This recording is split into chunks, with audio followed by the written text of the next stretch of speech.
Here's a problem in Davinci Resolve. The playback is very low. I mean, it's skipping very badly, as you can see, 3 frames per second. So why is that? It's a 4K video. We can check that if we stop it, click on the clip itself on the timeline. Go here to inspector, you can open and close those and go to file.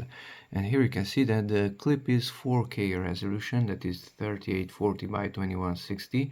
That's the 4K. But 4K videos usually played well on this laptop, which is a Lenovo Legion 5 Pro. It seems some days already. Okay, but the problem is here. Go here to the project settings in the lower right corner and the wheel. And although the video is 4K, it uses an 8K resolution for the timeline. So don't use that one here at timeline resolution, but use the next one above it, which is a quarter of the size of the previous one.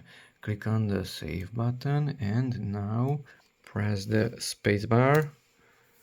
And now the video is much more fluent. Now it says 12 frames per second. I should have 13. Okay, there's another problem. The video is sped up quite quickly. So if I press that button, it's sped up 9 times. So that's why it's also reducing the frame rate. Now the video is more fluent.